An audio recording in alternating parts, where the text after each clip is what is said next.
مجھے آج بھی سردیوں کی وہ صبح یاد ہے جب میں کالج میں اپنے مخصوص پوائنٹ پہ اپنی دوست کے ساتھ کھڑی تھی۔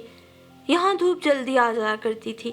ہم میں سے جو بھی پہلے پہنچتا یہیں پر باقی گروپ میٹس کا انتظار کرتا۔ اس روز بھی ہم وہیں کھڑے تھے جب رابعہ کو آتے دیکھا۔ وہ فائل ہاتھ میں پکڑے ایک نئی لڑکی کے ساتھ ہماری طرف آ رہی تھی۔ لو، ایک اور نمونہ، کوثر نے اس کے ساتھ نئی لڑکی کو آتے دیکھ کر کہا۔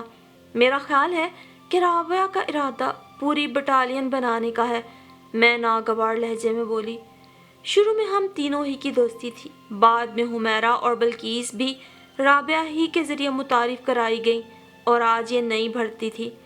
ہیلو، رابعہ نے فطری بشاشت سے کہا، ان سے ملو، یہ زہرہ ہے۔ کوثر نے ہاتھ ہلایا۔ ناچار میں نے بھی اپنا ہاتھ گرم کوٹ کی جیب سے نکال کر اس سے ملایا۔ کاٹن کا پرنٹڈ سوٹ اور سفید سویٹر، پھیلا کے اوڑھا ہوا جارجٹ کا دوپٹہ۔ میں نے ایک نظر اپنے امپورٹڈ کیٹی کے یونیفارم پہ ڈالی، مگر اس کی شخصیت کی جاذبیت اور کشش کچھ اور ہی تھی۔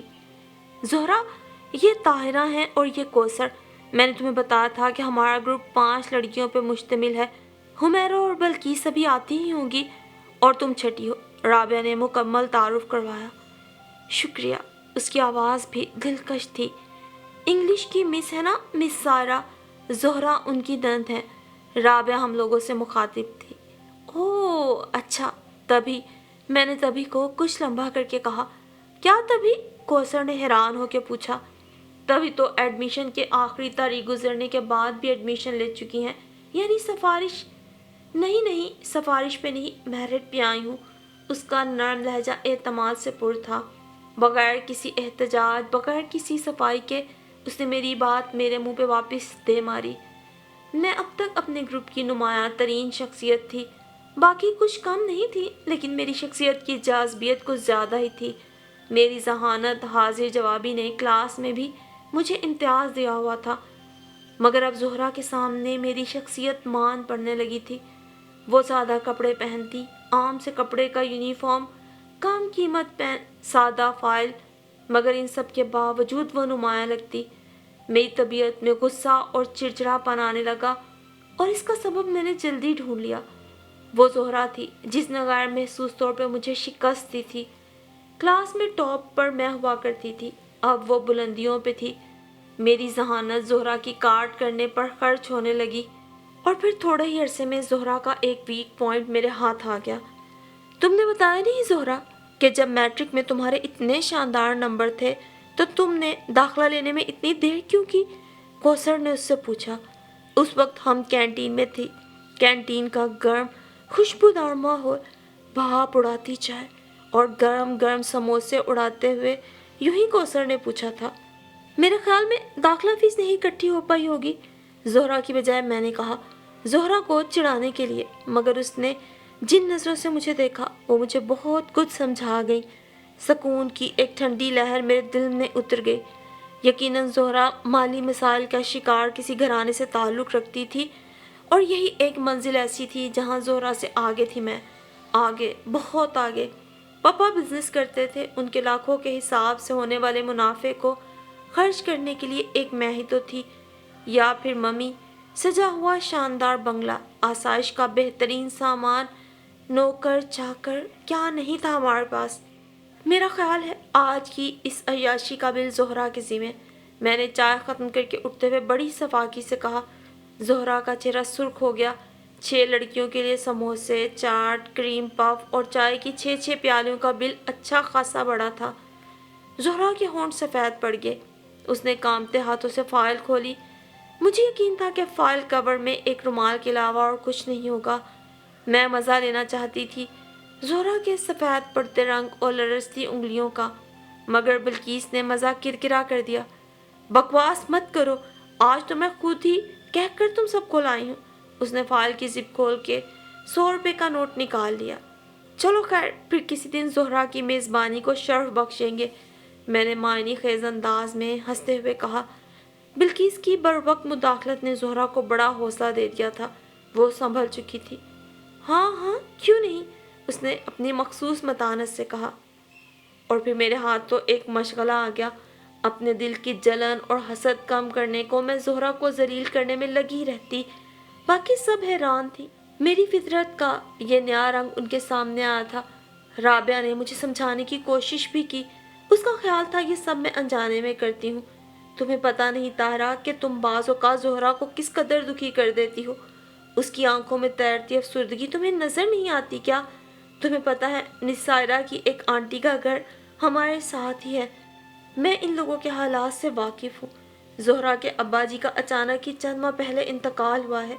گھر کی معاشی حالت کو سدھارنے کو اس کی بھابھی سارہ اور بھائی اظہر دونوں سروس کر رہے ہیں۔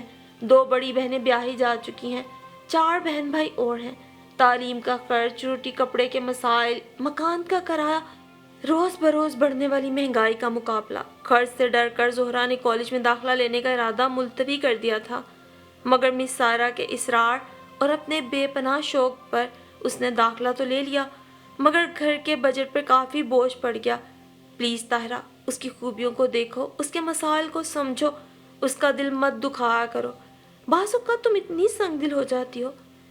تم تو مجھے یوں سمجھا رہی ہو جیسے میں چھوٹی سی بچی ہوں، نہ سمجھ بھولی سی۔ میں رابعہ سمیت سب سے روٹھ گئی۔ انہیں کیا کہتی کہ میرے دل کے چور کو پابند سلاسل کر کے میرے سامنے نہ لاؤ، میرے جرم کی تفصیل میرے سامنے بیان نہ کرو۔ میری ناراضگی طول پکڑنے لگی۔ انہوں نے مجھے منانا چاہا، رابعہ نے اپنی بات پہ معذرت کرنا چاہی، مگر میری اکڑ برقرار رہی۔ زہرا نے معاملے کے کھنچاؤ کو جلد ہی محسوس کر لیا۔ کیا بات ہے طاہرہ، تم کچھ پریشان لگتی ہو۔ کون، میں؟ ہاں پریشان تو ہوں۔ کیا پریشانی ہے؟ اس نے نرمی سے پوچھا۔ بتا سکو تو بتا دو، ہو سکتا ہے کوئی حل مل جائے، ہم سب تمہارے دوست ہیں۔ تم کیا بتا پاؤ گی، یہ سراسر دولت مندوں کے مسئلے ہیں۔ میں نے کنکھیوں سے رابعہ کی طرف دیکھا، اس کے چہرے پہ ایک رنگ آ کر گزر سا گیا۔ میں نے زہرا پہ نظر ڈالی، وہ ایک لمحے کو چپکی ہو گئی، پھر اپنی مخصوص مسکراہٹ سے بولی، تم بتاؤ تو صحیح، یہ اور بھی تو ہیں، یہ تو تمہارے طبقے کی ہیں، شاید یہ تمہاری پریشانی سمجھ لے۔ پاپا نے مجھ سے پوچھا ہے کہ تم فرض کلیئر کرنے پر کیا تحفہ لوگی، ڈائمنڈ رنگ، اپنے لیے چھوٹی سی الگ گاڑی۔ میں نے خام خواہ کا جھوٹ کھڑا۔ وہ ہنس پڑی۔ لگتا ہے تمہارے پاپا آج کل فارغ ہیں، تبھی تو سال کے شروع ہوتے ہی اختتام کی باتیں کرنے لگے۔ اس نے مجھے ایک دم چڑھا دیا۔ میں نے رابعہ کی زیر لب مسکراہٹ دیکھی۔ باقی تینوں کا رد عمل بھی کچھ ایسا ہی تھا۔ میں پیر پٹکتی لائبریری کی طرف چل دی۔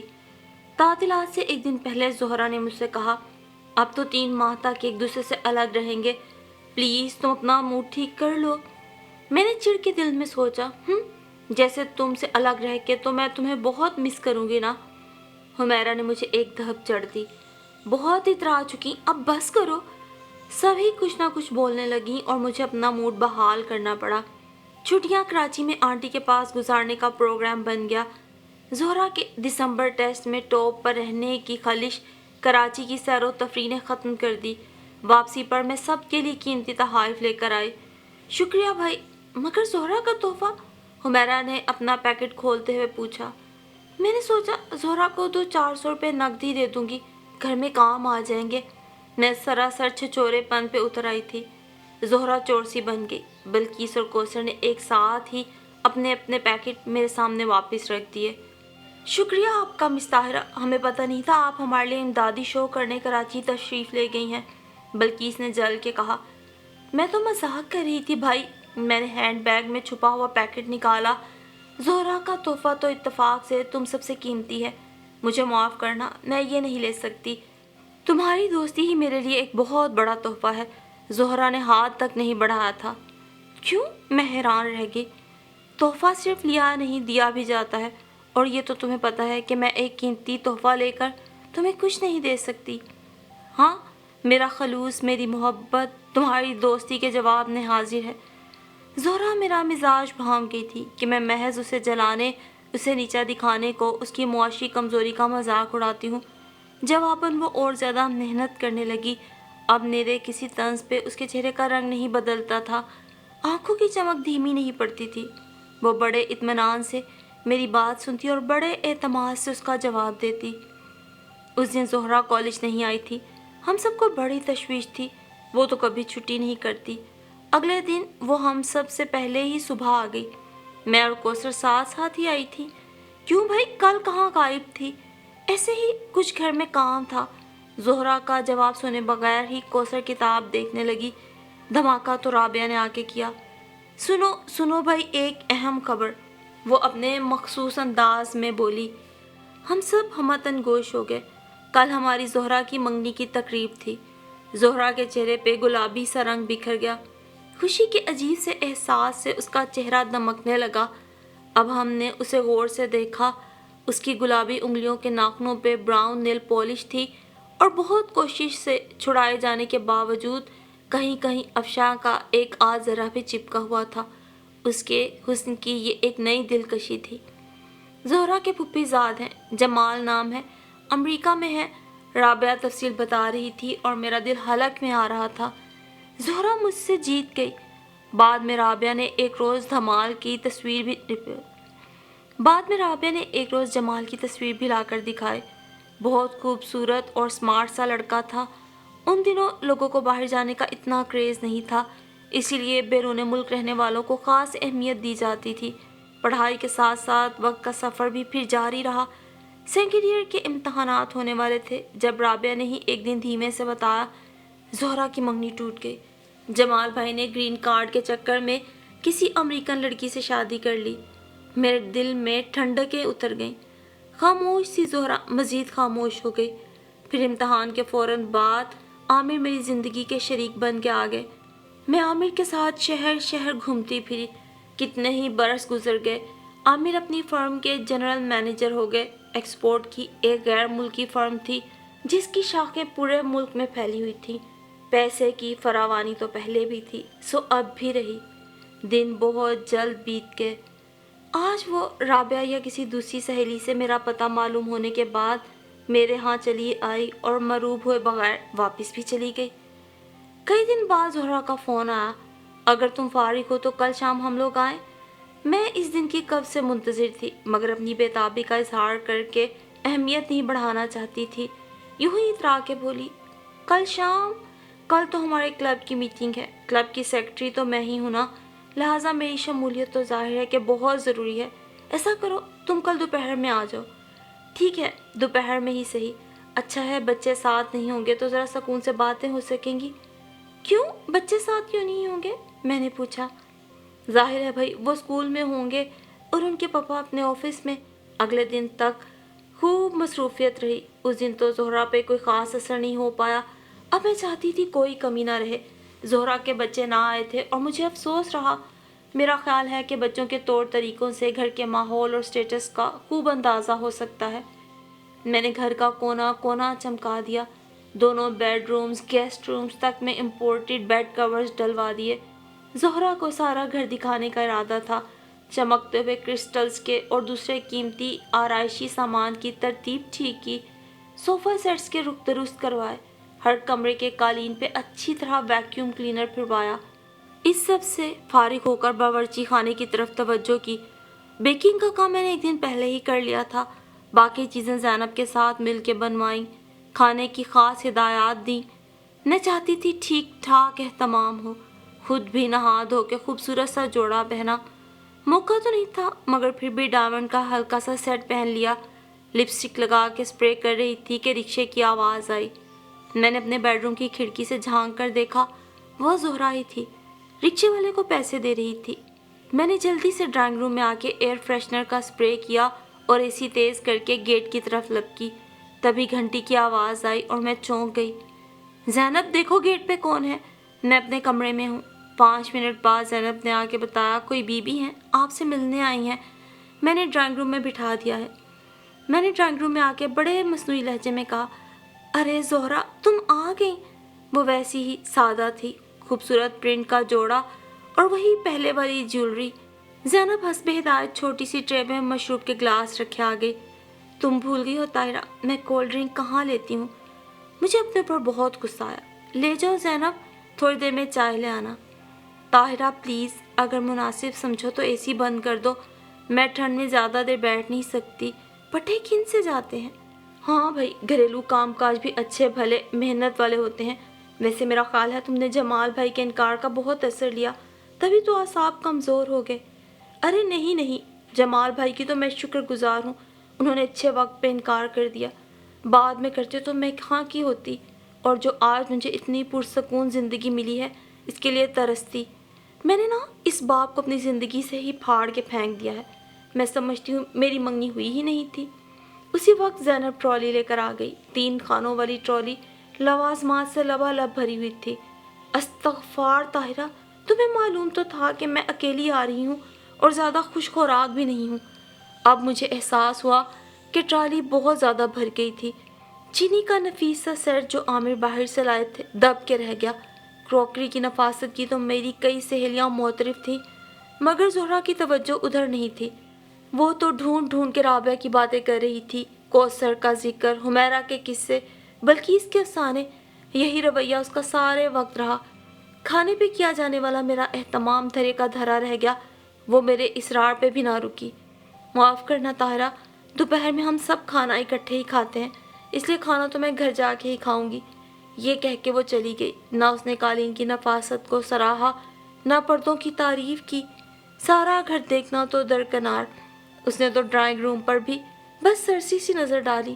میں بہت بد دل ہوئی۔ جاتے جاتے اس نے اپنے گھر کے پتے کی چٹ میری طرف بڑھائی۔ ہمیں گھر مل گیا ہے، ہم ریسٹ ہاؤس سے وہاں شفٹ ہو گئے ہیں۔ طاہرہ پلیز ضرور آنا، بچوں کو بھی ساتھ لانا۔ میں نے چٹ لے کر بے دلی سے سائڈ ٹیبل پہ رکھ دی۔ اور ہاں، یہ کچھ چیزیں ہیں بچوں کے لیے۔ اس نے صوفے کے ایک طرف رکھے خوبصورت سے شاپنگ بیگ کی طرف اشارہ کیا۔ رسمی سے جملوں کے بعد وہ چلی گئی۔ پھر وہ دن بھی آ گیا۔ شام کو یوں ہی ڈرائیو پر نکلے تھے۔ ایک جگہ بچوں کو آئس کریم کھلانے کے لیے گاڑی روکی تو ایک دم مجھے زہرا کا خیال آیا۔ ارے عامر، وہ میری سہیلی یہیں کہیں رہتی ہے، کیا خیال ہے چلیں؟ چلے چلتے ہیں، عامر بولے۔ میں نے ایک نظر اپنے بچوں کے کپڑوں پہ ڈالی، بس ٹھیک ہی تھے۔ پھر زہرا ان سب چیزوں پہ کہاں توجہ دیتی تھی۔ گھر جلد ہی مل گیا۔ میرا دل پھر مٹھی میں آنے لگا۔ گھر کیا تھا، جہازی سائز بنگلہ، خوبصورت لون، دلکش روش۔ عامر نے کار پورش میں کھڑی کر دی۔ زہرا باہر برآمدے میں ہی موجود تھی۔ ارے طاہرہ تم! وہ حیران ہو کے مجھ سے یوں لپٹ گئی جیسے سالوں بعد مل رہی ہو۔ آؤ بھائی آؤ۔ پھر وہ عامر سے مخاطب ہوئے۔ آئیں عامر بھائی، وہ بھی بس آتے ہوں گے، ذرا کام سے باہر گئے ہیں۔ نفاست سے سجا ہوا ڈرائنگ روم، بہت دبیز اور نرم قالین، بیش قیمت صوفے، صاف ستھرے تہذیب یافتہ بچے۔ میری بوکھلاہٹ کی کوئی حد نہ تھی۔ یاسر خوشی سے بولا، ارے عائزہ، یہ تمہارا گھر ہے۔ مجھے ایک اور دھچکا لگا۔ یاسر اکثر اپنی اس کلاس فیلو عائزہ کی ذہانت اور قابلیت کی تعریفیں کرتے نہ تھکتا تھا۔ وہ عائزہ زہرا کی بیٹی تھی اور گل گوتنا سا گلابی گلابی بیٹا تقریباً فہد کا ہم عمر تھا۔